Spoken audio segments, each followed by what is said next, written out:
পরিস্থিতি নারীকে বদলায়। ধৈর্যহীন মেয়েটাও একদিন ধৈর্য শিখে যায়। রাগী মেয়েটাও এক সময় শান্ত হয়ে যায়।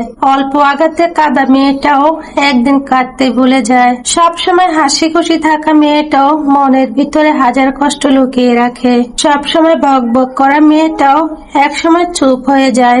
এসবের কারণ কি আপনি জানেন? স্বামীর অবহেলা, অসম্মান ও নির্যাতন। আমাদের সমাজে এখনো অনেক মেয়ে আছে যাদের স্বামীর ঘরে কোনো সুখ শান্তি নেই। শুধু সন্তানের দিকে তাকিয়ে তারা বেঁচে আছে। কার কার স্বামী এমন জানাবেন। আমি লিখে বোঝাতে পারি না, কেঁদেও বোঝাতে পারি না, বলেও বোঝাতে পারি না। তুমি ঠিক বুঝবে কিসে বলো? আর কোন ভাষায়, কোন ইঙ্গিতে, কি করলে বুঝবে আমার না বলা কথাগুলো? যে ভালোবাসা আমি লুকিয়ে রাখি চোখের কোণে, যে অভিমান আমি চেপে রাখি হাসির আড়ালে, সেটা কি তুমি একবারও পড়তে পারো না? প্রতিটা নিঃশব্দটার ভিতরে তোমার নাম লিখে রাখি। প্রতিটা নিঃশ্বাসে তোমাকে খুঁজি অজান্তে। তবু তুমি নিলুপ্ত, নির্বিকার, দূরে। বলো না, আমি কি সত্যি এতটাই আছে না তোমার কাছে, নাকি আমার ভালোবাসা আজকাল সত্যি বোঝানোর ভাষা হারিয়ে ফেলেছে? শোনো পুরুষ, তোমার মৃত্যুর পর তোমার শেষ গোসলের সাথে তোমার বউকেও গোসল করানো হয়। তোমার নিথুর দেহটা কাফনের কাপড় পরানোর সাথে তোমার জিন্দা বউকেও কাফন নামক সাদা শাড়ি পরানো হয়।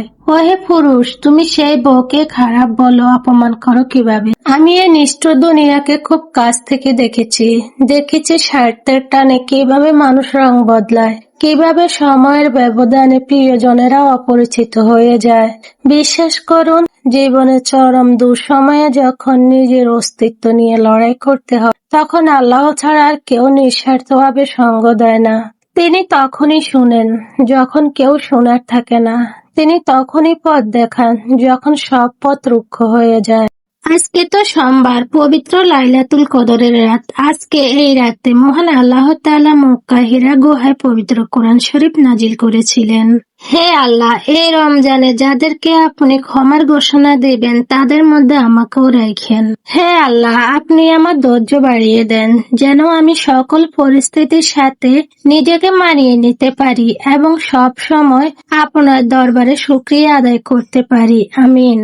আপনার অজান্তে সৃষ্টিকর্তা আপনাকে কতবার যে বিপদ থেকে উদ্ধার করেছেন, কতবার আপনি ভুল পথে পা বাড়াতে গিয়ে অলৌকিকভাবে ফিরে এসেছেন, কতবার আপনার গোপন গুনাহগুলো তিনি পরম মমতায় ডেকে রেখেছেন যেন সমাজের সামনে আপনাকে লজ্জিত হতে না হয়। তা একবার ভেবে দেখেছেন কি? অথচ আমরা সামান্য একটু অপ্রান্তিতেই চেষ্টার প্রতি অভিযোগের পাহাড় গড়ে তুলি। আমাদের চাওয়াগুলো পূর্ণ না হলে আমরা হতাশ হয়ে পড়ি, কিন্তু সে চাওয়ার আড়ালে আমাদের জন্য কি ভয়ঙ্কর ক্ষতি লুকিয়েছিল তা আমরা জানি না।